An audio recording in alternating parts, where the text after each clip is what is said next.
आज बेटा हम स्टार्ट कर रहे हैं वहीं से, उसकी थर्ड जो कैरेक्टरिस्टिक थी उससे। जब हम बात करते हैं थर्ड कैरेक्टरिस्टिक की, तो थर्ड आ जाता है सेल और exchange of goods and services.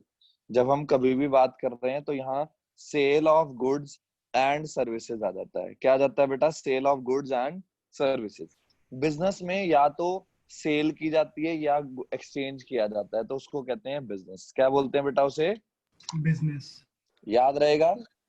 Yes sir. Yes कभी ऐसा नहीं है कि भाई, उसमें ऐसा नहीं है कि आप बैठे रहो या कुछ करो ना, उसमें हमेशा कुछ ना कुछ क्या होता है, सेल या फिर एक्सचेंज होती रहती है। क्या होती रहती है? सेल या फिर एक्सचेंज। एक्सचेंज। जब आप गुड को प्रोड्यूस करते हो तो गुड को कंज्यूम करने के लिए नहीं प्रोड्यूस करते। किसके लिए प्रोड्यूस करते हो? बेचने के लिए। किसके लिए प्रोड्यूस करते हो बेटा? For sale. अब एक फार्मर क्या होता है? एक फार्मर होता है जो क्या करता है, खेत पे उगाता है और खा लेता है, उसको हम बिजनेसमैन नहीं कहेंगे। एक फार्मर क्या करता है? उगाता है और उसको बेचता है, तो वो क्या होगा बेटा? बिजनेसमैन। बिजनेस। तभी इसकी थर्ड कैरेक्टरिस्टिक आ गई, सेल और एक्सचेंज ऑफ बिजनेस एक्टिविटी। क्या आ गई बेटा? सेल और exchange of goods and services. कहते हैं डायरेक्टली या इनडायरेक्टली बिजनेस में कहीं ना कहीं कहते हैं ट्रांसफर या एक्सचेंज होता है गुड्स एंड सर्विसेज का वैल्यू के लिए। अब यहाँ एक्सचेंज वर्ड बेटा बार्टर सिस्टम के लिए कह रहे हैं कि कई जगह आज भी बार्टर सिस्टम होता है। आपको पता है? You know what is barter system? Yes sir. Yes sir. Barter system में बेटा गुड्स के बदले गुड्स एक्सचेंज किए जाते हैं। मींस एक तरफ से गुड दिया, दूसरी तरफ से गुड लिया। क्लियर? गुड्स के बदले गुड्स। यहाँ तक clear? Yes sir. Yes sir. तो यहीं से उन्होंने बोला, if goods are produced for not for the purpose of sale but for personal consumption, it can not be called a business activity. मैंने बताया ना फार्मर का एग्जांपल, कि फार्मर ने सामान प्रोड्यूस किया और खुद कंज्यूम कर लिया, तो बेटा वो बिजनेस एक्टिविटी नहीं होगा। बट अगर उसने प्रोड्यूस किया और उसने मार्केट में बेच दिया, then it is business activity. Easy? Yes. So cooking food at home for the family is not business. आपने घर पे खाना बनाया और फैमिली को दिया, वो बिजनेस नहीं है। अगर आप खाना बनाते हो और उसे बेचते हो रेस्टोरेंट में, देन इट इज बिजनेस। फिर क्या बन जाता है बेटा वो? Economic. Easy? Yes sir. But cooking food and selling it to other in a restaurant is business. कहते हैं अगर खाना बना रहे हो और खुद कंज्यूम कर रहे हो तो वो बिजनेस नहीं है, लेकिन खाना बना रहे हो और आगे बेच रहे हो, तभी वर्ड उन्होंने यूज किया सेल और exchange of goods and services. Clear? Yes sir. Yes sir. So thus one essential characteristics of business is that there should be sale or exchange of goods or services between the seller and the buyer. कहते हमेशा cell होनी जरूरी है, तभी उसको business activity माना जाएगा। अगर सेल नहीं हो रही, आप खुद कंज्यूम कर रहे हो, then it is not a business activity. Is it clear? Yes sir. Yes sir. तो बेटा हमने क्या पढ़ा? हम पढ़ रहे थे कैरेक्टरिस्टिक्स ऑफ बिजनेस एक्टिविटीज। अभी तक हमने सबसे पहली कैरेक्टरिस्टिक पढ़ी कि बिजनेस जब हम पढ़ते हैं तो बिजनेस एक इकोनॉमिक एक्टिविटी होता है। दूसरा हमने ये पढ़ा कि इसमें प्रोडक्शन या प्रोक्योरमेंट होता है गुड्स या सर्विसेज का।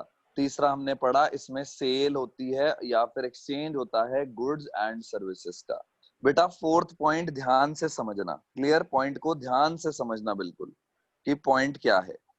फोर्थ पॉइंट में उन्होंने बात की, ध्यान से देखो। कहते अगर बेटा तुम बताओ, मैंने कोई सामान अगर मैंने कोई सामान एक बार बेचा, लाइक मैंने अपनी कोई सेकेंड हैंड चीज बेच दी, क्या मैं बिजनेसमैन हूँ? No sir. No sir. नहीं ना। बिजनेसमैन वही है, ऐसे नहीं कि एक बार कोई बंदे ने सामान बेच दिया तो वो बिजनेसमैन बन गया। नहीं, बिजनेसमैन वो है जो रेगुलरली उसी चीज पर डील करता है। Means regularly goods and services पर डील करता है, रेगुलरली बेचता है, उसको बिजनेसमैन कहते हैं। इजी? कोई एक बार बेच रहा है उसको नहीं कहेंगे। सो कहते हैं business involves dealing in goods and services on a regular basis. कहते हैं बिजनेस में ये होना चाहिए कि रेगुलर बेसिस पे होना चाहिए। ये नहीं कि एक बार सामान बेचा और कह दिया कि हाँ भाई मैं बिजनेसमैन हूँ, ऐसा कभी भी नहीं होगा। Clear? So one single transactions of sale और purchase therefore does not constitute business. तो कहते एक बार किसी ने सेल या परचेज कर ली, उसको बिजनेस नहीं माना जाएगा। जो बार बार सेल एंड परचेज में डील कर रहा है उसे बिजनेसमैन कहा जाएगा। इजी बेटा यहाँ तक? Yes sir. Yes, सो sir. यहीं से आगे क्या बना, दस फॉर एग्जाम्पल कहते if person sales his domestic radio set even at a profit, उसने अपने घर का एक रेडियो बेच दिया प्रॉफिट पे, उसको बिजनेस नहीं माना जाएगा। क्यों? क्योंकि वो एक ही बार किया। But if he she sells radio sets regularly either through a shop और from his her residence, it will be regarded as a business activity. But अगर कहते हैं वो रेगुलरली जैसे रेडियो में डील कर रहा है कि वो रेगुलरली रेडियोस को सेल करता है, तब वो वहां पर कंसीडर किया जाएगा बिजनेस, अदरवाइज वो बिजनेस कंसीडर नहीं किया जाएगा। यहां तक बेटा इजी? Yes. Yes, sir. पक्का? पक्का बेटा? Yes, Yes, sir. sir. तो हमने बेटा क्या पढ़ा अभी तक? हमने पढ़ा करेक्टरिस्टिक्स ऑफ बिजनेस एक्टिविटी। कितनी पढ़ी? फर्स्ट, पहले सबसे पहले क्या है बेटा, ये इकोनॉमिक एक्टिविटी। दूसरा, प्रोडक्शन और procurement of goods and services. तीसरा, सेल और exchange of goods and services. और फोर्थ क्या आ गया कि dealing in goods and services on a regular basis. किसमें डील करते हैं बेटा? रेगुलर। Basis. ये नहीं कि एक बार किसी में डील किया और वो बिजनेस बन गया, ऐसा नहीं होता। यहाँ तक clarity? Yes, Yes, sir. sir. Now the fifth point, profit earning. बेटा बिजनेस किया क्यों जाता है, उसका मेन मोटिव क्या होता है, मकसद क्या होता है? Profit and प्रॉफिट कमाना। क्या होता है मेन मकसद? प्रॉफिट कमाना। सो कहते one of the main purpose, कहते एक जो मेन पर्पस है बिजनेस का वो ये है, is to earn income by way of profit. कि इनकम कमाओ किसके बेसिस पर? प्रॉफिट के बेसिस पर। किसके बेसिस पर बेटा? Profit. So no business can survive for long without profit. कोई भी ऐसा बिजनेस ज्यादा लंबे टाइम तक नहीं चल पाएगा बिना प्रॉफिट के। अगर उसमें प्रॉफिट नहीं है तो वो ज्यादा लंबा नहीं चल पाएगा। दैट इज वाई, इसीलिए businessman make all possible efforts to maximise profit. कहते इसीलिए बिजनेसमैन क्या करते हैं, सारी चीजें करते हैं जिससे ज्यादा से ज्यादा प्रॉफिट हो। by increasing the volume of sales और reducing cost। मतलब इन वॉल्यूम मतलब ज्यादा से ज्यादा नंबर ऑफ प्रोडक्ट्स सेल करके और कम से कम अपनी कॉस्ट लगाकर। मींस उनका मकसद ये होता है कि कम से कम खर्चा आए और ज्यादा से ज्यादा प्रॉफिट हो। अगर ऐसा हो रहा है तो बिजनेस हमेशा लॉन्ग टर्म में चलता जाएगा। तो बेटा अभी हमने कितने पॉइंट्स पढ़ लिए टोटल? 5। फर्स्ट क्या पढ़ा? N economic Activity. activity. Second क्या पढ़ा? प्रोडक्शन और Production. Procurement of goods and Services. Services. services, कल मैं सुनूंगा सबसे। थर्ड क्या पढ़ा?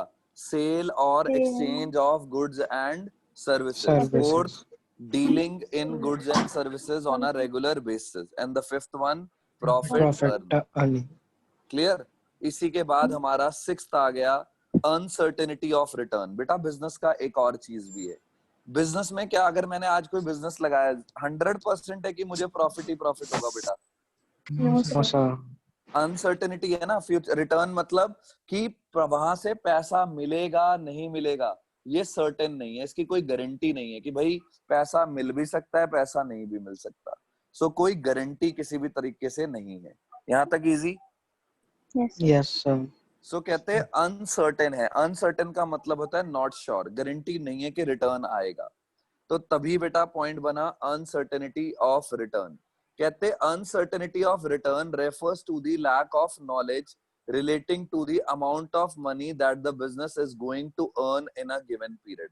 कहते हमें इसमें अनसर्टेनिटी का मतलब ये है कि आने वाले टाइम में कितना प्रॉफिट अर्न करेंगे ये हमें नहीं पता, इसकी हमें नॉलेज नहीं है। क्लियर? कि आने वाले टाइम में कितना प्रॉफिट होगा, क्या होगा, इस चीज की बिल्कुल भी नॉलेज नहीं है।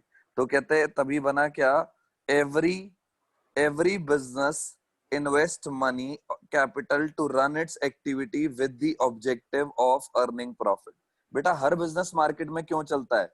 कि वो क्या कमाना चाहता है मार्केट में आकर? प्रॉफिट। यस और no? Yes, sir. Yes, sir. हर बिजनेसमैन मार्केट में इसीलिए आता है ताकि वो प्रॉफिट कमाए। But it is not certain as to what amount of profit will be earn. But ये हमें गारंटी नहीं है कि कितने अमाउंट का प्रॉफिट अर्न होगा, कुछ पता नहीं है। फ्यूचर अनसर्टेन है, पता नहीं प्रॉफिट अर्न होगा नहीं होगा, कुछ नहीं कह सकते. So also there is always a possibility of losses being incurred. तो कहते हैं हमेशा ये पॉसिबिलिटी होती है कि फ्यूचर में लॉस भी हो सकता है.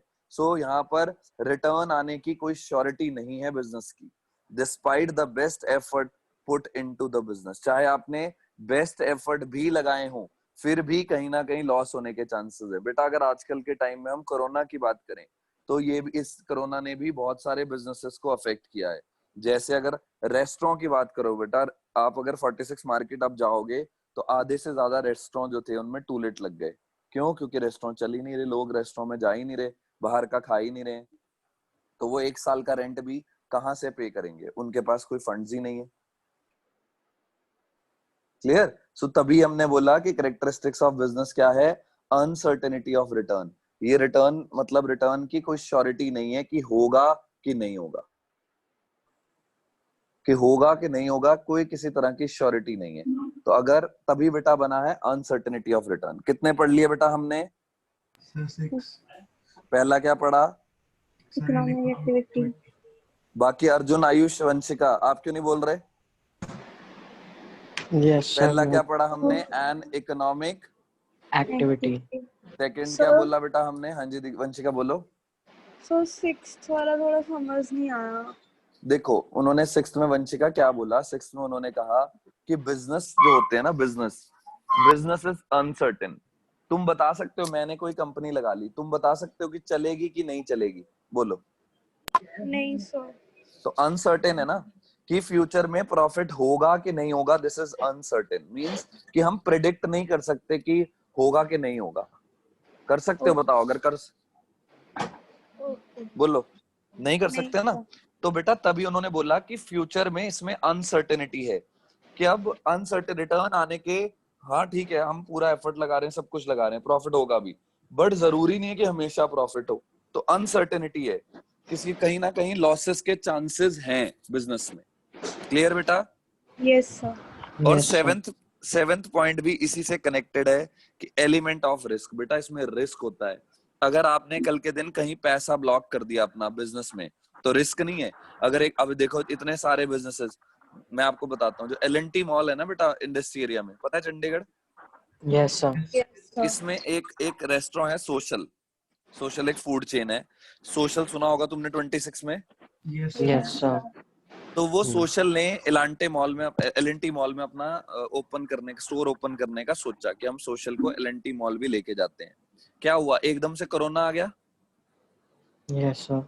एकदम से कोरोना आया, जिसकी वजह से सोशल ने अपने हाथ खड़े कर दिए कि भाई अब ये कोरोना पता नहीं कब तक रहेगा. मॉल, क्योंकि मॉल तो 1-1.5 साल नॉर्मल उनको होने में एक साल तो लगेगा, क्योंकि नॉर्मली लोग शॉपिंग नहीं जाएंगे, लोग खाने पीने भी कम निकल रहे हैं, क्योंकि लोगों को अभी भी डर है. और अब तो और ज्यादा एक हाई स्टेज पे आ गया. तो बेटा आप जितना ज्यादा क्योर हो सके उतना करो.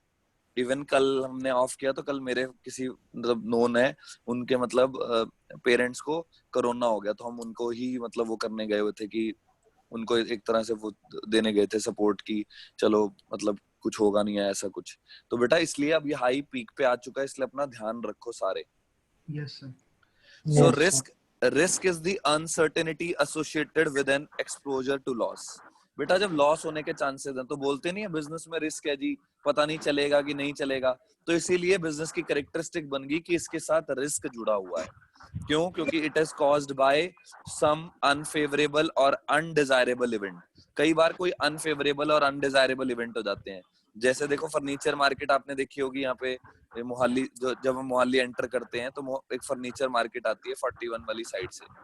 तो वहां पे हर बार क्या होता है, गर्मियों में वहां आग लग जाती है. तो वो अनडिजायरेबल है ना, अनफेवरेबल है, तो रिस्क है. सारे उनके जितने भी फर्नीचर है वो जल जाते हैं. सो रिस्क किससे रिलेटेड है बेटा? Risk are related with factors like change in consumer taste and preference. एकदम मार्केट में कंज्यूमर का टेस्ट चेंज हो गया, लोगों ने वो चीजें यूज करनी बंद कर दी. Change in method of production. जैसे देखो एकदम से मोबाइल फोन जो QWERTY कीपैड वाले फोन थे वो एकदम से बंद हो गए. क्यों? क्योंकि क्या आ गए मार्केट में? Touch phones. तो पुराने वाले जितने भी थे वो सब खत्म हो गए. स्ट्राइक और लॉकआउट एट वर्क प्लेस, की स्ट्राइक हो गई या लॉकआउट हो गया वर्क प्लेस पे, काम बंद हो गया कुछ टाइम के लिए. कंपटीशन बढ़ गया. बेटा जियो ने क्या करा? जियो ने बाकी एयरटेल वोडाफोन, इन सब के लिए क्या क्रिएट कर दिया? Competition, Yes, sir. है ना? तो इसकी वजह से उनको क्या हो गया? बहुत ज्यादा रिस्क हो गया। Fire, theft, accidents, natural calamities जैसे अर्थक्वेक, इनका डर है। No business can all together do away with risk. कोई भी बिजनेस रिस्क से दूर नहीं रह सकता, क्योंकि हर बिजनेस में कुछ ना कुछ रिस्क एसोसिएटेड है कि नहीं? Yes, sir. Yes, sir. तो बेटा कितने पॉइंट्स पढ़ चुके हैं हम? अभी तक हम 7. 3 चीजें पढ़ चुके हैं। 7, 7। sir. हम अभी तक 3 चीजें पढ़ चुके हैं टॉपिक। पहला क्या पढ़ा बेटा? What is business. क्या पढ़ा? What is Business. Business. Second हमने क्या पढ़ा?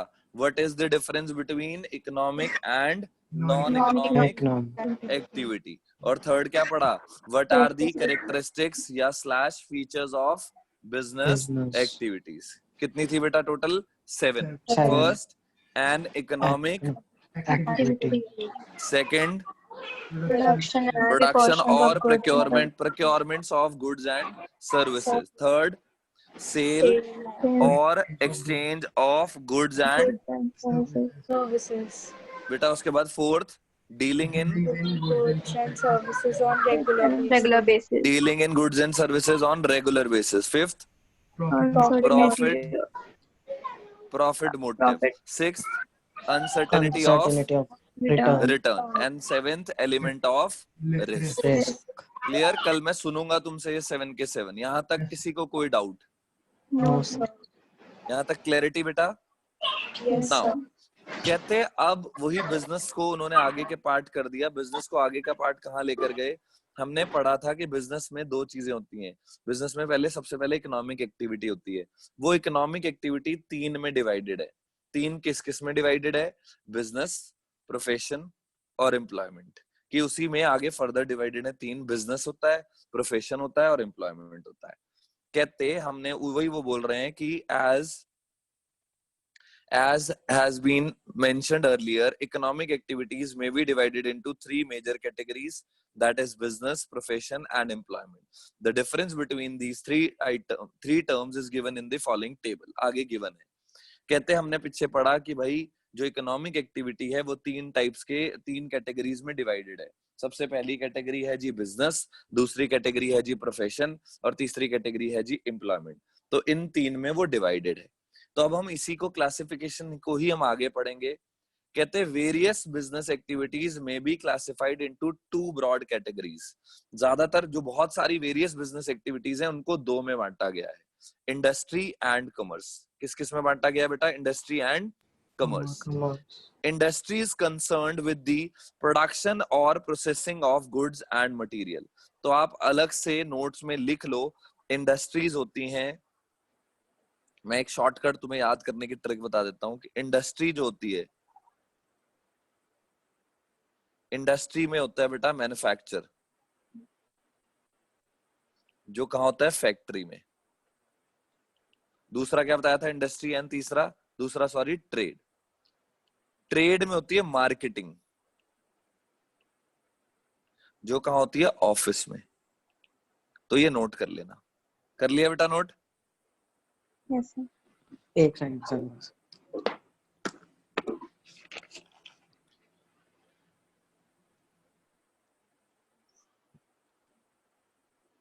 अब तुम कभी कार लेने जाओ,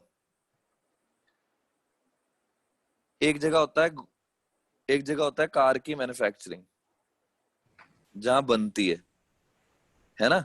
और एक जगह क्या होता है बेटा? डीलर ऑफिस बोलते हैं। Yes, sir. तो यहाँ क्या हो रही है? Manufacturing, factory. और यहाँ क्या हो रही है? डीलिंग, मतलब ट्रेड। क्या हो रहा है बेटा? Trade. समझ गए? Yes, sir.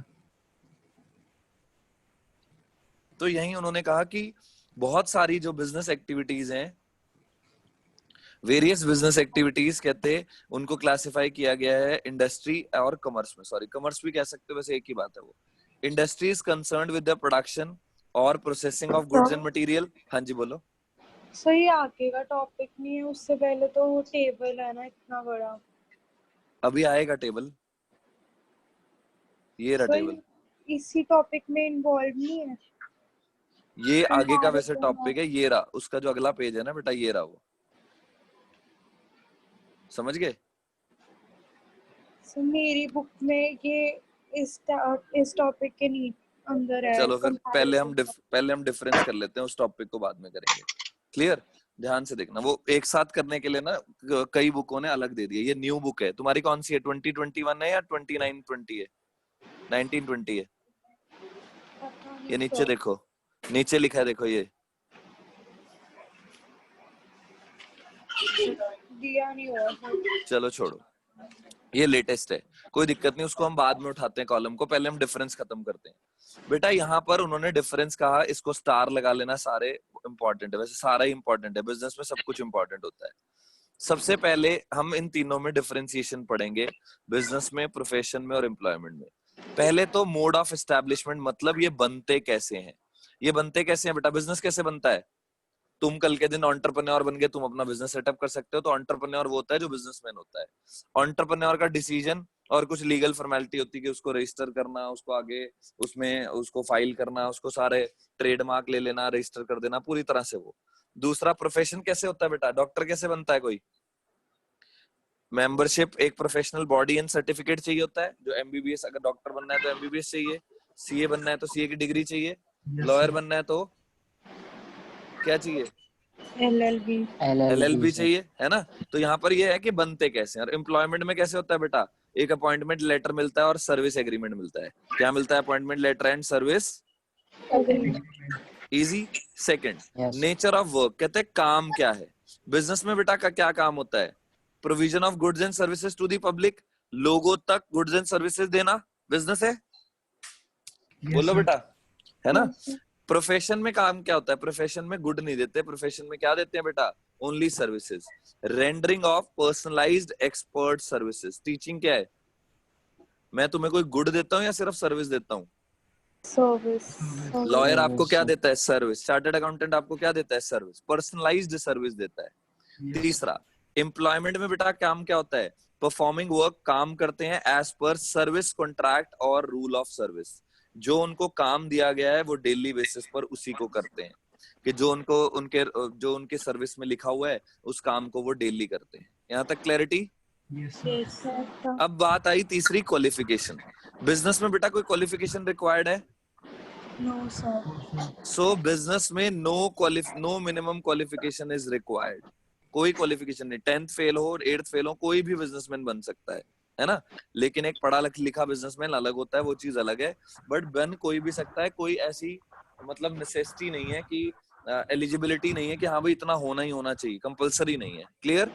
प्रोफेशन में बेटा क्या है? क्वालिफिकेशन चाहिए आपको, expertise and training in specific field as prescribed by the professional body is a must. Doctor हमेशा क्या बोलते हैं कि डॉक्टर क्या करता है? जॉब करता है कि प्रैक्टिस? प्रैक्टिस। लॉयर हमेशा क्या करता है?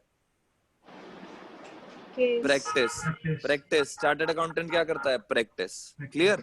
और एम्प्लॉयमेंट में क्या होता है बेटा? क्वालिफिकेशन। क्वालिफिकेशन और ट्रेनिंग चाहिए जो एम्प्लॉयर कहे। एम्प्लॉयर होता है जो नौकरी देता है और एम्प्लॉय होता है जो नौकरी करता है। इजी बेटा? Yes, sir. Yes, sir. अब अगला, हाँ जी बोलो बोलो। सर थर्ड का जो प्रोफेशन और एम्प्लॉयमेंट है उसमें पता नहीं चला डिफरेंस। देखो, जो थर्ड क्वालिफिकेशन है, अगर आपको बेटा चार्टर्ड अकाउंटेंट बनना है तो आपको कोई एम्प्लॉयर बोलेगा आपका काम, या जो आपको प्रोफेशनल डिग्री के हिसाब से आप वो करोगे? प्रोफेशनल डिग्री के अकॉर्डिंग। बिल्कुल वही। तो तब उन्होंने कहा कि जब आपको कोई चार्टर्ड अकाउंटेंट बनना है तो आपको क्या रिक्वायर्ड है? तो आपको एक उसी फील्ड की स्पेशलाइज्ड डिग्री रिक्वायर्ड है, कि जिस फील्ड में आपने करना है उस फील्ड की आपके पास स्पेशलाइज्ड डिग्री होनी चाहिए। अगर आप डॉक्टर बनना चाहते हो तो क्या होना चाहिए? एमबीबीएस। लॉयर बनना चाहते हो तो क्या होना चाहिए? एलएलबी। LLB। सीए बनना चाहते हो, फाइनेंशियल मतलब हेड बनना चाहते हो तो क्या होना चाहिए? Chartered accountant. फाइनेंशियल एडवाइजर बनना चाहते हो कंपनी के तो क्या होना चाहिए? Company secretary. यही चीज है। इजी। यस। अब रिवॉर्ड और रिटर्न, बेटा मतलब मिलता क्या क्या है वापस? बिजनेसमैन को क्या मिलता है हमेशा? प्रॉफिट। जो प्रोफेशनल होते हैं उनको क्या मिलती है? प्रोफेशनल फी, जैसे डॉक्टर को फी मिलती है। और एम्प्लॉयमेंट, जो कोई नौकरी करता है किसी के अंडर, उसे क्या मिलते हैं? सैलरी या फिर Wages. इजी। Yes, sir. अब फिफ्थ पॉइंट आया, कैपिटल इन्वेस्टमेंट, मतलब कि आप कोई मशीन खरीदना, बिल्डिंग लेना, लैंड लेना, ये सब बेटा बिजनेस में होता है कि नहीं? Yes, sir. Yes sir. आपको शॉप लेनी पड़ेगी, आपको शोरूम लेना पड़ेगा। So capital investment required as per the nature as per size and nature of business, कितने लेवल का साइज है, बहुत बड़ा रेस्टोरेंट है आपको बहुत ज्यादा कैपिटल इन्वेस्टमेंट करनी पड़ेगी, छोटी सी शॉप है तो आपको छोटी सी कैपिटल इन्वेस्टमेंट करनी पड़ेगी। इजी। Yes, sir. अब प्रोफेशन में क्या है बेटा, limited capital needed for establishment, ज्यादा नहीं चाहिए आपको, कोई बहुत ज्यादा नहीं चाहिए होता। एम्प्लॉयमेंट में आप कोई कंपनी में जाके कोई एसेट उसेट खरीदते हो, कोई मशीन No. खरीदने की जरूरत है नौकरी करने में? No No, capital sir. No. Required. Easy. Yes, sir. अगला आया रिस्क। बेटा बिजनेस में सबसे ज्यादा रिस्क है। प्रॉफिट्स क्या होते हैं हमेशा अनसर्टेन, होंगे नहीं होंगे पता नहीं, इरेगुलर भी हैं, सो यहाँ पर रिस्क प्रेजेंट है।